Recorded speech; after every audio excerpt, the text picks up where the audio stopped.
você está conosco pela primeira vez, nós temos aqui por prática a exposição da Bíblia. Então a cada semana a gente vai estudando um pouquinho mais. E no mês de julho nós estamos expondo durante todo o mês o capítulo 15 do Evangelho de João. E a gente tem aprendido tanto com esse capítulo, porque este mês, a grande ênfase tem sido sobre, neste ano da edificação, como edificar um relacionamento com Deus. Como é que a gente edifica? Como é que é construído um relacionamento com Deus? E a gente começou a pensar nessa jornada de intimidade, essa jornada de oração. E o verbo principal do capítulo 15 é o verbo permanecer. E nós vimos que são as últimas palavras de Jesus. João 15 é quando Jesus está prestes a ser crucificado. Ele chama os seus discípulos depois da última ceia e ele abre o coração com eles. E aí quando ele chega no capítulo 15, ele fala sobre essa relação de intimidade. São as últimas horas antes da cruz. E é interessante, a gente aprendeu isso desde o primeiro domingo. Jesus não falou de estratégias, Jesus não falou de crescimento, Jesus não falou de liderança, ele falou de intimidade, andar com ele, ter intimidade com ele, permanência, comunhão. E é isso que a gente tem aprendido. Primeira semana a gente viu que isso começa na nossa vida de oração, e orar é permanecer, é muito mais do que um programa de oração, é muito mais do que uma vigília de oração. É um relacionamento com Deus. E a gente aprendeu sobre isso. Na segunda semana, a gente aprendeu sobre a poda. O Deus que nos ama é o Deus que nos poda. E a gente teve uma percepção um pouquinho diferente do que a gente tem da poda. Porque às vezes a gente acha que a poda pode ser algo de Deus, como um castigo de Deus na nossa vida. E a gente aprendeu que não. Deus poda quem está crescendo para que cresça mais ainda. O processo da poda é para a gente crescer, para a gente se desenvolver ainda mais. E na última semana, nós avançamos um pouquinho. Nós falamos na anterior, antes da poda, ou antes do fruto vem a poda, e depois a gente falou sobre antes das respostas de Deus vem o relacionamento. Nós saímos aqui essa semana numa compreensão muito profunda que oração, ela é muito mais do que responder pedidos, mas é a nossa dependência de Deus. E a gente aprendeu sobre isso. Nós aprendemos sobre a necessidade de alinhar o nosso coração com Deus. E a gente falou sobre isso, irmã Giovana, que quando a gente alinha o nosso coração com Deus, os nossos pedidos mudam. A gente deixa de pensar em nós mesmos e passamos a orar segundo a vontade de Deus. E aí é por isso que Jesus disse que quando isso acontece, nós pedimos e ele responde, diferente do que Tiago diz: pedis e não recebeis, porque pedis mal. Então a gente aprendeu sobre isso e a gente terminou no domingo passado, de maneira muito especial ainda falando sobre o alinhamento. E aí a gente falou sobre algo muito importante, que a oração não é o caminho para conseguir algo de Deus. Oração não é um instrumento para convencer a Deus. A gente aprendeu isso. Mas é um lugar, um tempo, que quando a gente aprende a caminhar com Ele, a gente descobre uma das verdades mais profundas da vida cristã. Que a presença dEle é maior do que qualquer resposta. Quando a gente descobrir isso, irmãos, meus irmãos queridos, isso significa que a gente está amadurecendo diante de Deus. Porque às vezes a nossa relação com Deus é uma relação onde a gente quer buscar a Deus sempre em troca de alguma coisa. A gente sempre quer estar na presença de Deus como se o nosso Deus fosse aquele gênio da lâmpada, que a gente vai lá, vai pedir e Ele vai nos responder, irmã Raíssa. Só que a gente tem aprendido que uma vida de oração é mais do que convencer a Deus a fazer algo que nós gostaríamos. É muito mais do que isso. Nós vamos aprender e temos aprendido que oração é caminhar com Deus. E quando a gente caminha com Deus, a gente descobre algo muito profundo. E eu preciso repetir isso sempre. a presença dele é melhor do que qualquer resposta.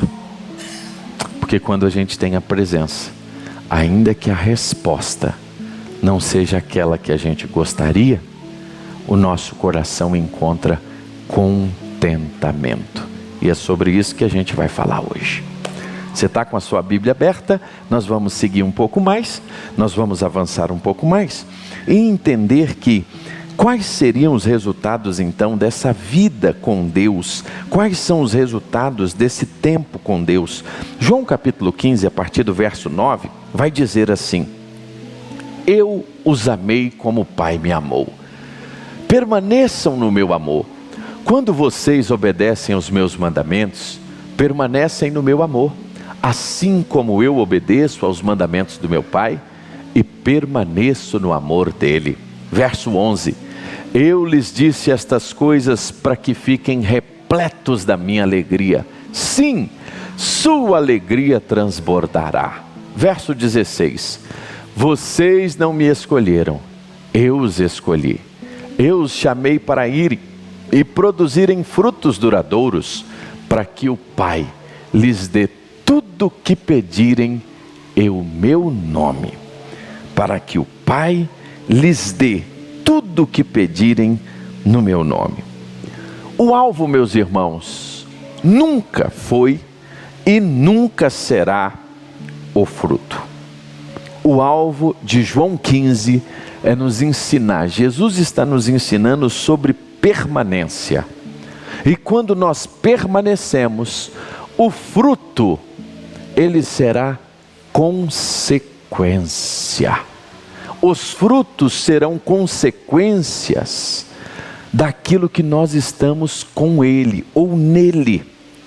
E isso para nós é algo muito precioso, porque a gente tem aprendido que da mesma forma que um ramo não se esforça para produzir frutos, o ramo ele não se esforça, ele é apenas instrumento, aonde a seiva, a vida passa e o fruto é produzido. Assim é a nossa vida.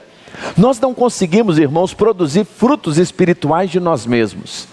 Nós não conseguimos, irmão Marquinho, de nós mesmos darmos frutos, porque o fruto é resultado de uma vida da videira. Quem tem o fruto é a videira, quem pode dar vida é a videira. E é por isso que Jesus disse: eu sou a videira verdadeira.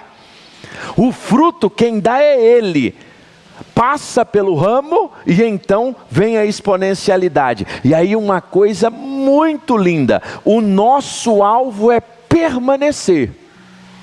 E quando a gente permanece, ele produz através de nós frutos que o glorificam. E aí, já quero te dar só um spoiler. O que nós vamos a partir do próximo domingo mergulhar? Se a questão é permanecer, como eu permaneço? Qual o caminho para a permanência?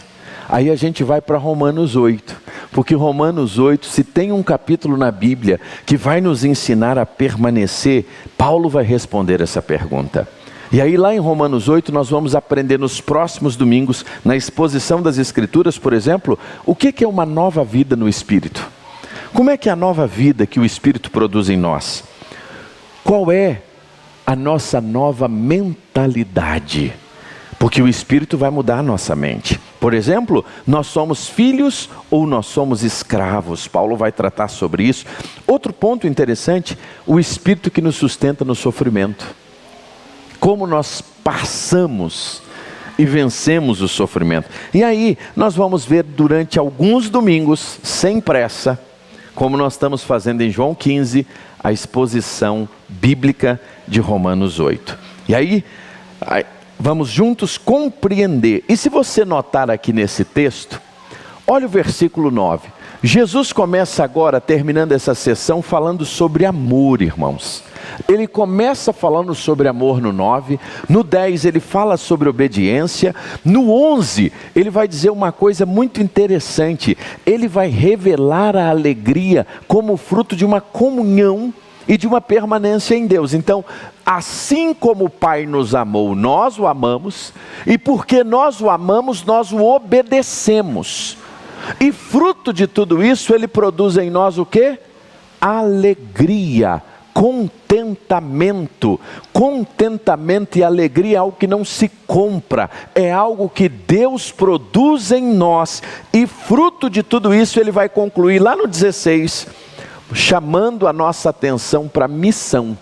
Eu vos escolhi, eu vos chamei, eu chamei vocês para que deem frutos, e não são frutos que passam, são frutos que permanecem.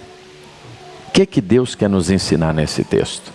Como Deus quer falar ao nosso coração depois destas 4 semanas, e a pergunta que hoje nós queremos juntos responder, diante do que nós estamos aprendendo, é algo muito simples, muito simples.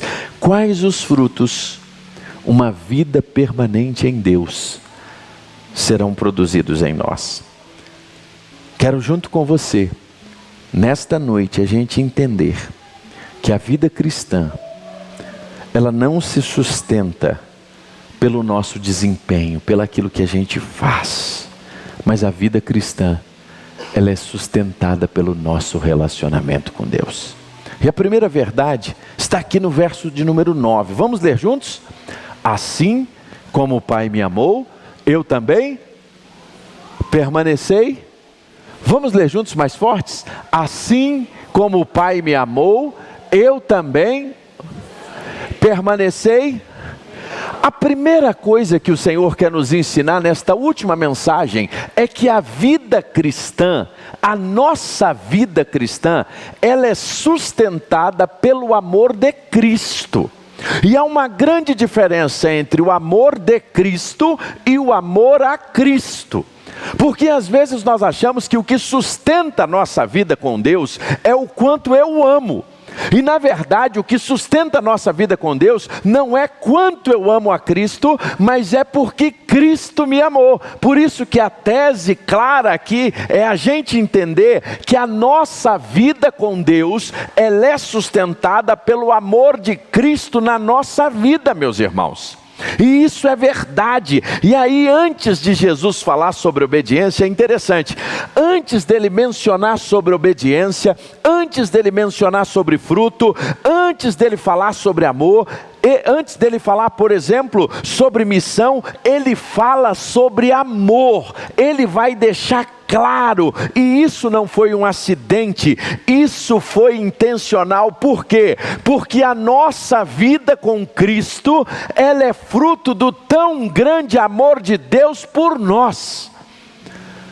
Deus nos amou, esta é a expressão, ela nasce no amor de Deus, ela permanece no amor de Deus, e ela é sustentada pelo amor de Deus. É por isso que ele vai dizer, e que amor é esse? Assim como o Pai me amou, também eu vos amei.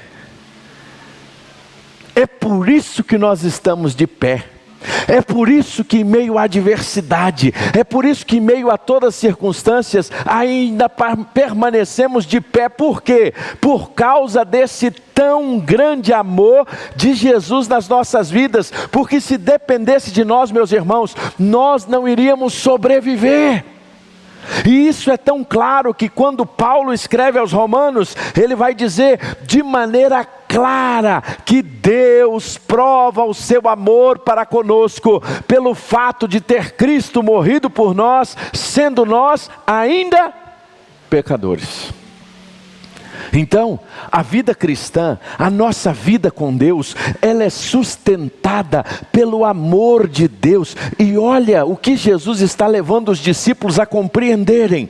Ele está levando os discípulos a compreender que o amor com o qual eles foram amados, não foi o amor de uma mãe, não foi o amor de um pai, não foi o amor de um amigo, mas foi o amor de Deus. O tão grande amor de Deus, o amor sem interesse, O amor que dá a própria vida em favor do outro, e de maneira tão especial, Jesus nos ensina isso. Ele aponta para os discípulos: olha, vocês foram amados com este amor eterno, o amor antes da criação do mundo. Vai lá no capítulo 17, vira a folha aí da sua Bíblia.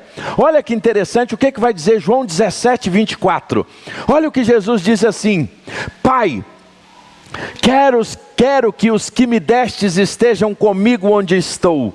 Então eles verão toda a glória que me destes, porque me amastes antes mesmo do quê? Antes da fundação do mundo, antes do princípio do mundo. O que Jesus está dizendo para os discípulos é o seguinte: esse amor de antes da fundação do mundo, esse amor perfeito, esse amor imutável, esse amor santo, esse amor eterno, é exatamente este amor que agora Cristo está declarando pelos discípulos e por nós: eu também vos amei. E essa declaração, irmãos, ela é extraordinária.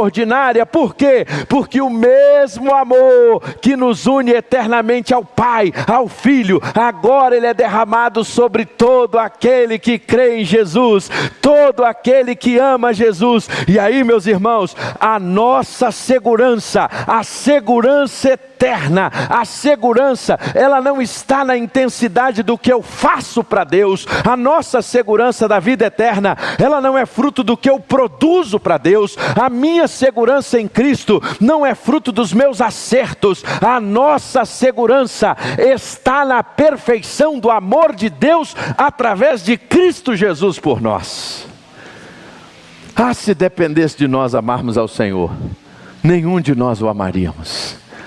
Nós só o amamos porque Ele nos amou primeiro.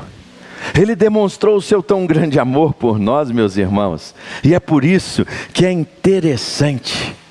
E aí ele termina esse primeiro versículo dizendo o seguinte: permanecei no meu amor. Vamos repetir juntos, irmão Adevaldo? Permanecei no meu amor. Olha que interessante, irmão Marquinhos. Jesus não diz assim: conquistem o meu amor. Olha o verbo usado aí. Ele não está dizendo conquistem o meu amor. Ele também não diz mereçam o meu amor. Não. Ele também, meus irmãos, não fala assim, não façam. Ele não vai expressar assim, façam por onde continuar serem amados. Ele não usa essa expressão. Ele não usa o verbo conquistar. Ele não usa o verbo merecer. Ele não diz assim: Giovana, você tem que fazer por onde eu continuar te amando. Mas ele só diz assim: permaneça, permaneça, permaneça. Sabe por quê, irmã Andressa? Indiferente, quando eu acerto, Ele continua me amando do mesmo jeito, na mesma intensidade do que quando eu erro. Porque Ele não me ama mais quando eu acerto, Ele não me ama menos quando eu erro, porque Ele na sua essência é amor, e esse Deus amoroso, e é por isso que João, mesmo João, vai nos resumir tudo isso em um versículo, no capítulo 3, versículo 16.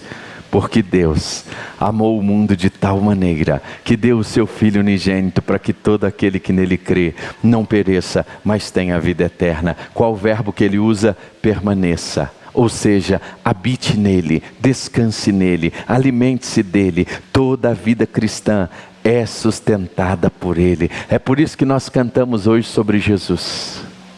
É por isso que nós cantamos sobre Jesus, adoramos Jesus, reconhecemos Jesus, e a nossa vida precisa permanecer nele. O discípulo permanece nele por quê? Porque foi amado. O discípulo obedece a Jesus por quê? Porque foi amado. O homem serve a Jesus porque foi amado. Ele frutifica por quê? Porque ele permanece naquele que primeiro amou. A graça, meus irmãos, ela sempre vai preceder a obediência. A comunhão sempre vai preceder o serviço. O relacionamento vai preceder a missão. Isso precisa estar claro para nós. Isso precisa estar muito claro para nós, o tão grande amor de Deus. Por que isso precisa estar claro para nós, Jessé? Porque a gente vive na geração do desempenho. O que é a geração do desempenho? Todo dia você ouve assim, alcançou a meta, você bateu a meta, você está produzindo quanto? Você está produzindo o quê? Durante todo o tempo. A gente está sempre pensando assim, eu preciso produzir mais. E produzir mais para quê? Para ser aceito. A sociedade que a gente vive é assim. Eu produzo para ser aceito. Não é isso que a gente ouve todo o tempo? A gente que está lá no trabalho, todos nós respondemos nossos chefes, respondemos os planejamentos de onde trabalhamos. Né, soldado Derlei? Né, comandante? Chega lá, tem que responder o superior. Ele tem uma expectativa, aí você tem que produzir mais para alcançar. Não é assim? Não é desse jeito, irmãos? Só que sabe qual é o grande problema, irmãos? Quando isso entra para a igreja. Quando isso entra para a fé. E aí a gente começa a achar que nós seremos mais amados por Deus se nós fizermos mais. Aí a gente acha que a gente conquista mais a Deus fazendo mais para Ele. As pessoas, a gente passa a ter isso na nossa cabeça. E muitos cristãos estão tentando conquistar o amor de Deus. Servem mais, trabalham mais, produzem mais. E aí tem aquela loucura. Qual a motivação? Eu preciso conquistar o amor de Deus. E aí vivem gastando a vida de uma maneira assim, uma loucura que parece que nunca tem fim. E aí esquece de uma coisa, Deus não nos ama, não é pelo que nós fazemos. Deus nos ama porque Ele é amor. Eu vou repetir isso. Deus não nos ama, não é pelo que nós fazemos. Significa então que a gente não vai fazer? Não, não é isso. Nós precisamos entender que o Senhor nos chamou para viver como filhos amados. Só que às vezes a religião inverte isso. E aí a gente criou uma espiritualidade baseada em quê? No medo.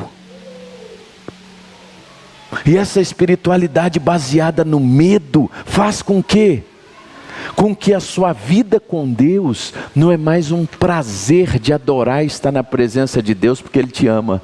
Mas você está na presença dEle que você está com medo de alguma punição. Esse Deus punitivo, esse Deus que se você não chegou aqui, se você por alguma razão não fez isso ou aquilo, agora acabou. Você perdeu a sua salvação. Se a sua salvação pode ser perdida por algo que você fez ou deixou de fazer, não foi Jesus que te salvou, foi você mesmo. Vou repetir isso. Se a sua salvação pode ser perdida por algo que você fez equivocadamente, erradamente, ou deixou de fazer, ela não foi uma salvação produzida por Jesus. Ela foi você mesmo que é o autor dela. E é por isso que você tem tanta insegurança, você tem tanto medo, você tem tanto questionamento. Sabe por quê? Porque ela está baseada na lei e não na graça. Jesus está nos ensinando, a vida cristã, ela é sustentada pelo amor de Cristo. O amor de Cristo, irmãos, ele não é uma recompensa, Mário, pelo que você fez por Jesus. Vou repetir isso. O amor de Cristo não é uma recompensa, irmão Evaldo, pelo que o irmão fez para Jesus. Não, irmãos. O amor de Cristo, meus irmãos, é fruto da graça de Deus, porque nós já estávamos mortos nos nossos delitos e nos nossos pecados, nós tínhamos sido afastados de Deus, e é por isso que Jesus agora vai dizer para os discípulos, assim como o Pai me amou, eu também vos amei, permaneçam no meu amor. Primeira lição, a vida cristã não é sustentada pelo que eu faço. A vida cristã é sustentada pelo tão grande amor de Deus. É o amor de Deus para com a minha vida. Agora olha que interessante, o texto segue.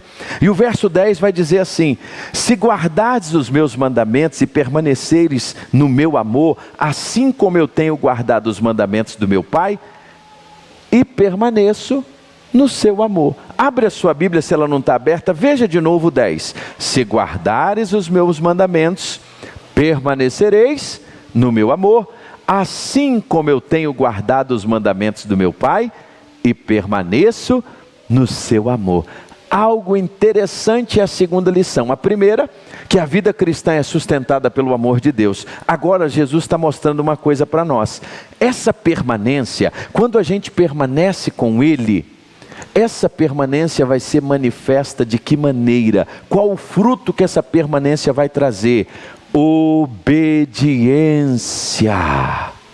Depois que Ele revela que a nossa vida com Ele é fruto do amor dEle por nós, agora Ele mostra uma coisa interessante, irmãos. O que Ele vai nos mostrar? Jesus vai nos mostrar que o amor dEle em nós se torna visível. A nossa vida com Ele se torna visível quando nós obedecemos. E aí, a permanência em Cristo não é apenas uma experiência interior do nosso coração, mas a permanência em Cristo, ela vai ser exterior a partir do momento que eu começo a obedecer a Deus. E aí eu não obedeço para Ele me amar mais, mas eu obedeço porque Ele já me ama. Eu não obedeço para ter o seu amor, eu obedeço porque o seu amor é tão grande na minha vida que eu não quero desonrá-lo. Essa resposta ao tão grande amor de Deus se chama obediência. E aí Jesus está sendo claro conosco. No versículo anterior ele já disse assim: eu vos amei. Então eu não obedeço para ter o amor dele, eu obedeço é porque eu já sou amado por Ele. Tem uma grande diferença aqui. E aqui você vai entender uma das lições mais profundas da vida cristã. É o que nos motiva a honrá-lo em tudo. É o amor. Hoje no primeiro culto eu dei um exemplo. Eu tenho um apreço muito grande pelo meu pai. Eu amo os meus pais. Meu pai está com 87 anos, grande parte dos irmãos aqui na igreja o conhece. E eu tenho um amor pelo meu pai tão grande, que eu quero fazer de tudo para não desonrar o meu pai. Eu queria que você pensasse em alguém agora assim, que você ama e você respeita demais. Pensa em alguém na sua vida, talvez a sua mãe, talvez é seu avô, alguém que na sua história foi tão importante para você, que você não quer desonrar. Só de você pensar em desonrar aquela pessoa, você já fica triste, porque você a ama, e você a ama de tal maneira, que você não quer desonrá-la. É disso aqui que Jesus está falando. Ele nos amou, e esse amor produziu em nós algo extraordinário, a obediência. Esse zelo, esse cuidado que nós temos com alguém que nós amamos aqui na terra, não chega nem perto daquilo que é o cuidado que nós devemos ter e amor por ele, meus irmãos. E aí uma coisa importante, o amor vem primeiro, a obediência vem depois. Se guardares os meus mandamentos, permanecereis no meu amor, assim como eu tenho guardado os mandamentos do meu Pai e permaneço no seu amor. A graça precede os mandamentos, a aceitação precede a transformação. É essa a ordem do Evangelho. Ah, meus irmãos, a ordem do Evangelho não é obedeça a lei para ser amado, não é isso. Porque se nós tivéssemos que obedecer a lei para ser amado, sabe quem de nós seríamos amados? Ninguém. Porque todos nós quebramos a lei, todos nós em algum momento desobedecemos e desonramos o Senhor. E aí a religião, a religiosidade sempre está dizendo, obedeça para ser aceito, obedeça para ser aceito. E aí o Evangelho vem e diz, você foi aceito em Cristo, agora viva como quem pertence a Ele. Você não obedece para ser aceito, você obedece porque você já pertence a Ele e você não quer desonrá-lo. É totalmente diferente. Qual é o papel da lei, irmãos? Às vezes a gente esquece isso. Imagina que meu rosto estivesse sujo aqui. Eu não estou vendo. Eu chego ali, entro no banheiro masculino e tem um espelho grande. Quando eu olho no espelho, o espelho olha que meu rosto está sujo. O espelho pode limpar o meu rosto? Não. O máximo que ele pode fazer é apontar que o meu rosto está sujo. Eu abro a torneira, pego a água e lavo o meu rosto. A única coisa que é capaz de limpar o meu rosto é a água. O rosto sujo é o pecado. O espelho é a lei. E a água é Jesus. Só Jesus pode nos purificar de todo pecado. O máximo que a lei pode fazer é apontar os nossos erros. A lei foi feita para isso, mas a lei não é capaz de nos salvar. É por isso que Jesus está deixando claro, meus irmãos, Ele vai ser claro em nos dizer, esse exemplo dele, da própria relação dele com o Pai: assim como eu tenho guardado os mandamentos do meu Pai e permaneço no seu amor. A obediência do Filho ao Pai nunca foi motivada pelo medo, ela sempre foi uma expressão perfeita de amor, uma comunhão perfeita entre Ele e o Pai, e Ele da mesma forma usa esta expressão para mostrar que a nossa vida com Deus, ela não vai nascer da culpa. A nossa vida com Deus, ela vai nascer de um relacionamento com Ele, porque quem ama deseja agradar, quem permanece deseja obedecer, quem conhece a Cristo deseja viver segundo a sua palavra. Por isso a obediência na nossa vida, ela nunca será um peso, pelo contrário, ela vai ser uma alegria, porque a gente ama. Por que para tanta gente obedecer é um problema? Porque aí você precisa perguntar quanto você tem permanecido em Cristo. A coisa é muito mais profunda. Por que a gente tem dificuldade de obedecer? Por que a gente tem dificuldade de honrar? É porque antes disso, nós temos dificuldades de amar a Ele. Porque quando nós amamos a Ele, e Ele se torna o Senhor da minha vida. Irmãos, Jesus foi claro, quando no capítulo 14 João narrou: se me amardes, guardareis os meus? Se me amardes, guardaremos os mandamentos dEle. E aí nós vamos nos tornar praticantes da palavra. Só que a gente vive num tempo que é assim. Nós queremos experimentar a Deus. Todos nós queremos ter experiências grandes com Deus. Todos nós queremos de alguma forma, irmãos, experimentar a Deus. Nós só não queremos submeter a sua palavra. Interessante isso, nós somos essa geração. Nós somos a geração que falamos que amamos Jesus e odiamos a igreja. Essa conta não fecha. Se Jesus deu a vida pela igreja, como eu posso falar que eu amo a Jesus e não amo a igreja? Você pode não amar, talvez algumas instituições que em algum momento você se decepcionou, a sua experiência foi negativa, mas a igreja de Jesus, salva, lavada, remida pelo sangue do Cordeiro, é aquela razão dele ter deixado o Espírito Santo aqui, que ele diz que é o penhor da nossa herança, e que ele voltará para buscá-la. Ele voltará aqui com grande poder e glória nas nuvens, e aqueles que estiverem vivos em Cristo serão transformados, e os que morreram no Senhor serão ressuscitados e vão receber um novo corpo. Ele vai voltar aqui para quê? Para buscar a sua igreja. Mas qual a nossa compreensão? Amo a Jesus e não amo a igreja. Ama Jesus e não ama a palavra. Não tem alguma, essa conta não fecha. Porque quem ama Jesus vai querer obedecê-la. Quem ama Jesus vai querer vivenciar a vida em comunhão uns com os outros. Quem ama Jesus vai querer estar na sua presença. Agora, por que a gente resiste à palavra? Porque a palavra nos confronta. A palavra confronta os nossos hábitos. A palavra confronta muitas coisas que nós, de alguma maneira, nossos hábitos, nossas escolhas. E aí a nossa geração, meus irmãos, que valoriza muita experiência espiritual, esquece de valorizar a obediência. Não existe experiência espiritual verdadeira sem obediência à palavra.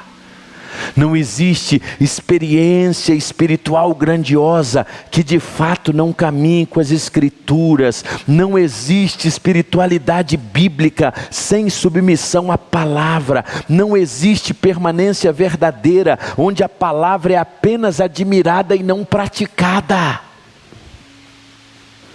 Jesus nos comparou como alguém que constrói a casa sobre areia, quando a gente só apenas admira e não pratica a palavra.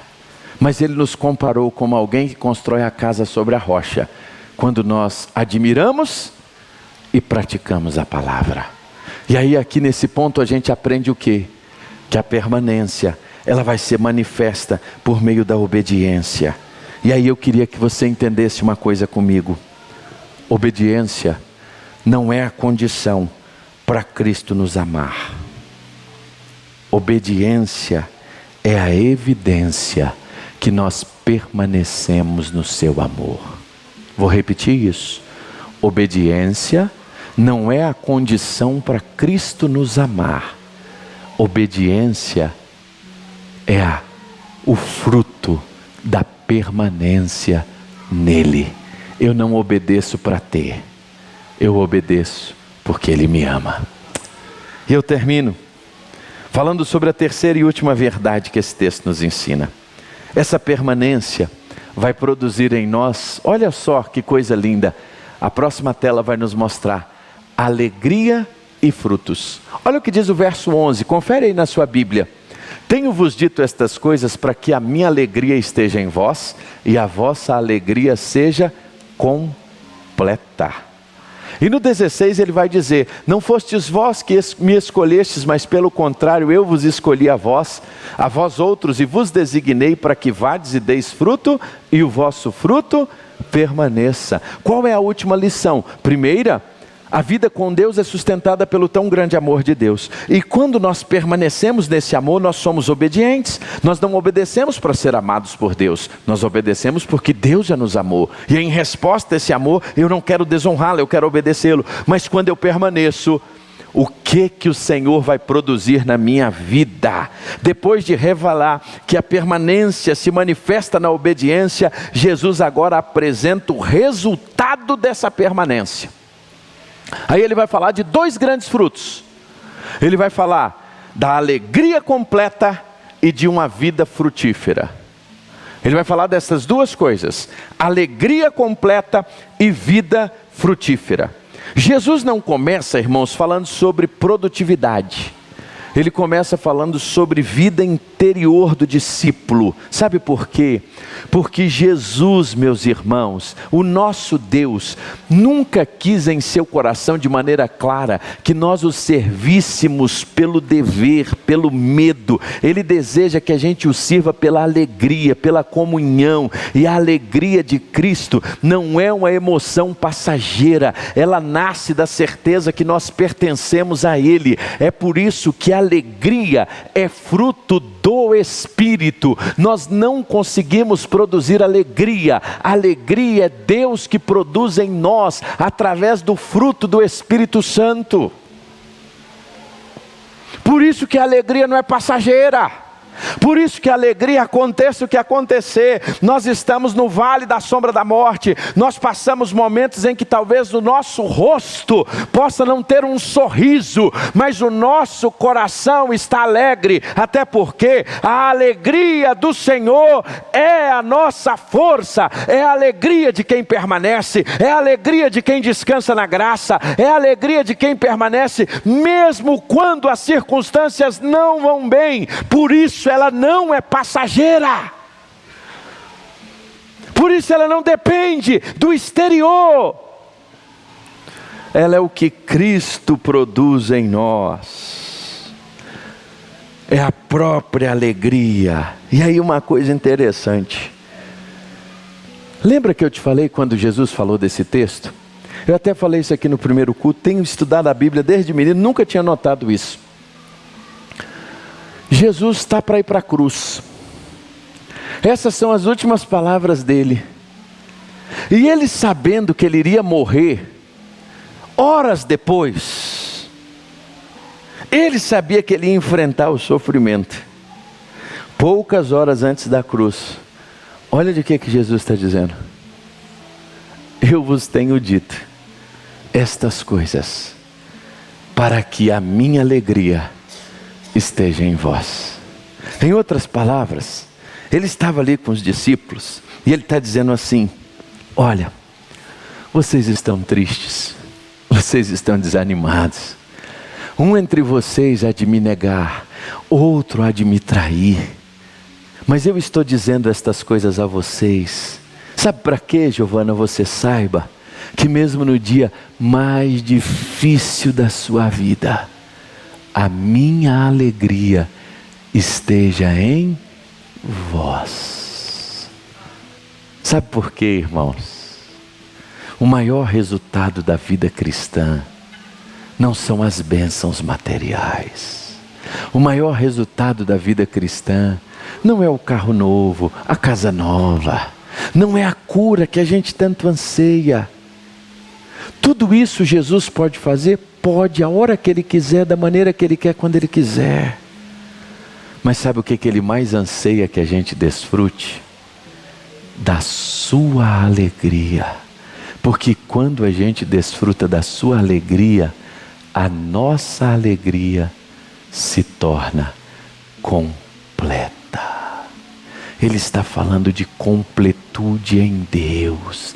Ele está dizendo que quando a gente conhece a Deus de maneira verdadeira, aconteça o que acontecer, nós estamos com o nosso coração satisfeitos em Deus. Você já parou para pensar essa dimensão? Ou nós somos daquele time que, Senhor, estava tão bom o calor, agora eu já estou reclamando porque está frio. Daqui a pouco vai vir o frio, eu estou reclamando agora, eu quero calor. Deixa eu te fazer uma pergunta: o seu coração é satisfeito com o que Jesus tem te dado? Seu coração é satisfeito com a vida que você tem? Você tem satisfação em Deus? Ou você vive uma vida assim, aquela coisa louca, o seu desejo é sempre tentar agradar alguém, você vive em função de alguém, você vive em função de agradar alguém ou alguma coisa, porque se você agradar, então você vai de fato conseguir, e aí você fica louco, você tenta agradar um, não dá certo, tenta agradar outro, não dá certo, e aí você vive a sua vida tentando encontrar na sua alegria, de que maneira? Tentando agradar alguém. Entra semana, sai semana, e sabe quando a gente vai conseguir? Nunca, porque a nossa maior alegria não será fruto de agradar alguém ou ser agradado. A nossa satisfação, ela só vai ser completa em Cristo. É por isso que ele foi claro: tenho-vos dito estas coisas para que a minha alegria esteja em vós. Você tem essa alegria no seu coração?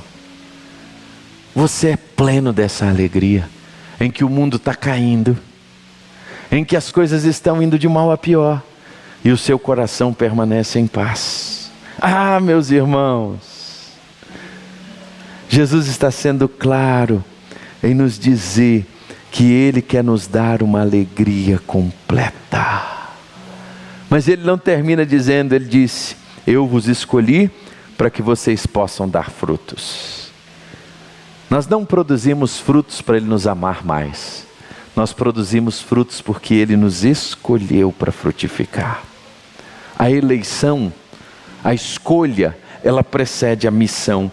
A graça precede o serviço. Isso é claro aqui. A comunhão precede a frutificação. E o fruto, irmãos, aqui não se limita a crescimento numérico, a crescimento de atividades da igreja. Não, irmãos.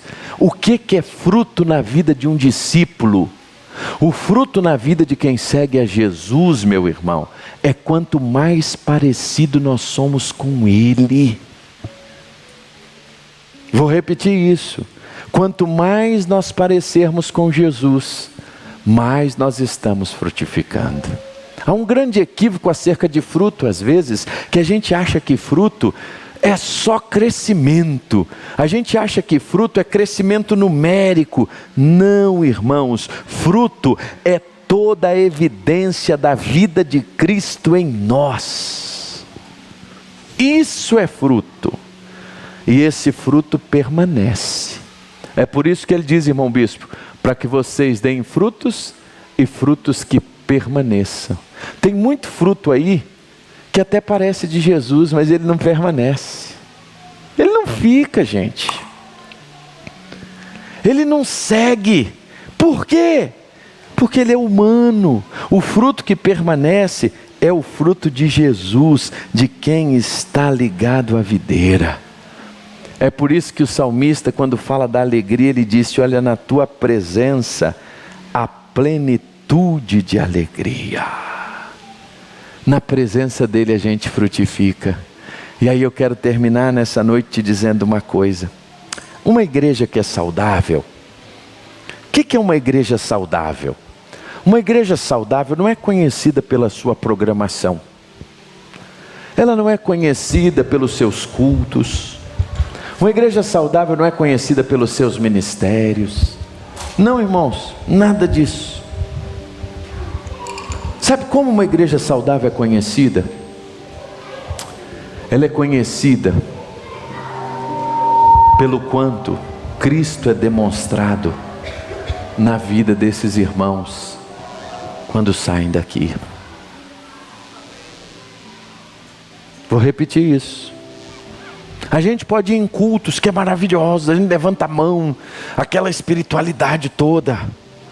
Mas se a gente saiu dessa porta aqui, irmãos, isso aqui não mudou nada na nossa vida.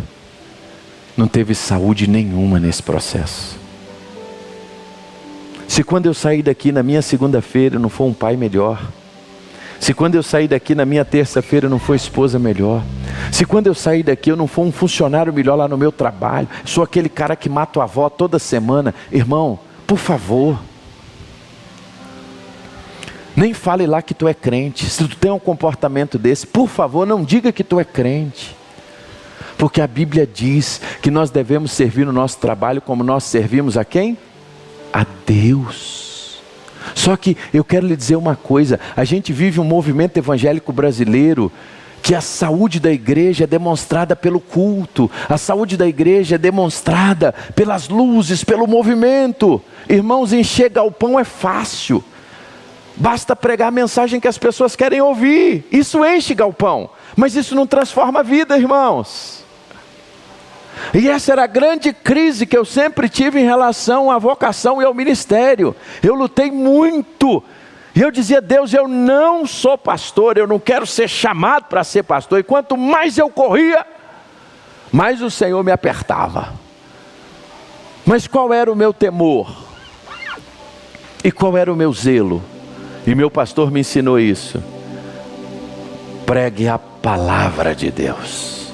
Ensine a Bíblia, porque o que permanece na nossa vida é a palavra de Deus, porque é ela que transforma o nosso coração. E é isso que a gente precisa entender, irmãos.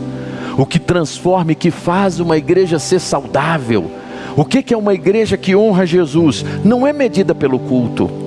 Uma igreja que honra Jesus não é medida pelo movimento aqui. Uma igreja que honra Jesus não são esses os indicadores de saúde. Os indicadores de saúde de uma igreja que glorifica Jesus é quem nós somos quando a gente sai daqui.